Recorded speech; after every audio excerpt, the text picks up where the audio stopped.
grande quantité de sucre. C'est un petit tissu mou capable de sauver des vies, un tissu mou. Jusqu'au 21 septembre prochain, l'Agence de la biomédecine lance la 3e semaine nationale de mobilisation pour le don de moelle osseuse.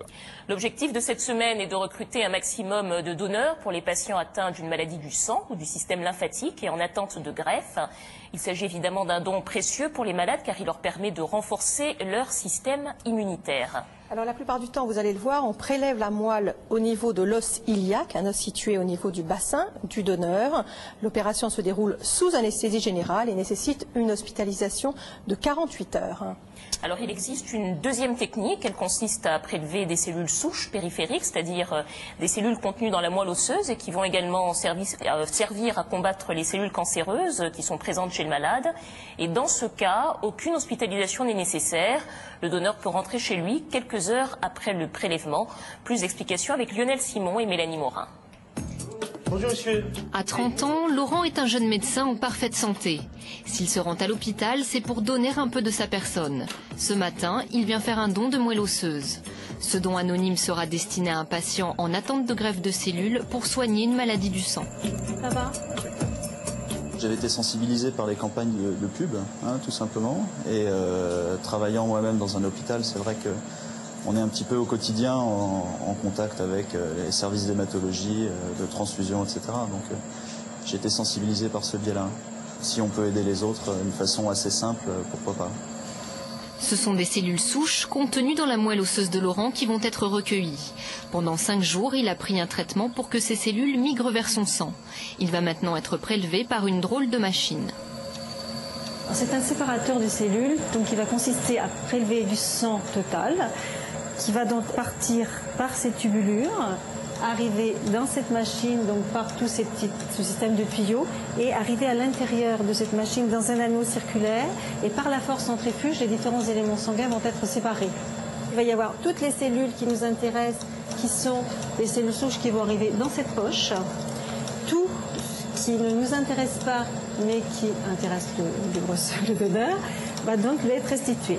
C'est-à-dire le plasma, les globules rouges, tout ça va repartir par ces petites tubulures-là et revenir sur l'autre veine de prélèvement, enfin de retour en l'occurrence. Avant d'être restitué au donneur, ces 12 litres de sang passent plusieurs fois dans la machine. Le prélèvement dure 3 heures.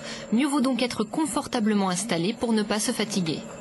Là, je me sens dans mon état normal, les 2 bras immobilisés, mais sinon il n'y a aucune douleur particulière, il n'y a aucune sensation bizarre, anormale.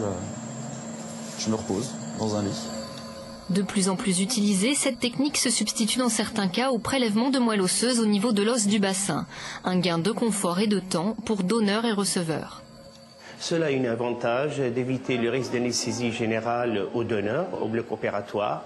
Et en même temps, pour le receveur, ça fait raccourcir la période où le receveur manque de globules blancs pour assurer sa défense. Et le fait de raccourcir cette période, cela a un avantage important pour le receveur d'éviter des infections graves. Le prélèvement de Laurent est terminé. La poche contenant ces cellules souches sera préparée en vue de la greffe attendue par le receveur. Mais pour que celle-ci fonctionne, il faut une parfaite compatibilité entre les 2 parties. En France, 160 000 personnes sont inscrites sur le registre national du don.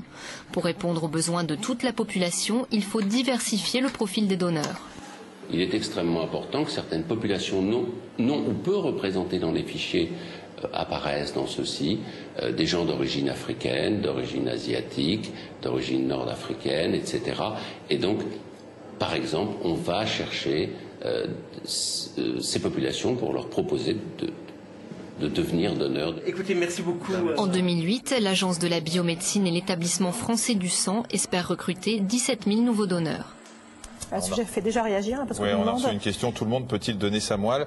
Alors on va vous rappeler que pour devenir donneur de moelle osseuse, il faut remplir 3 conditions: être en parfaite santé, avoir plus de 18 ans et moins de 50 ans, et à l'inscription, accepter de répondre à un entretien médical et bien sûr faire une prise de sang.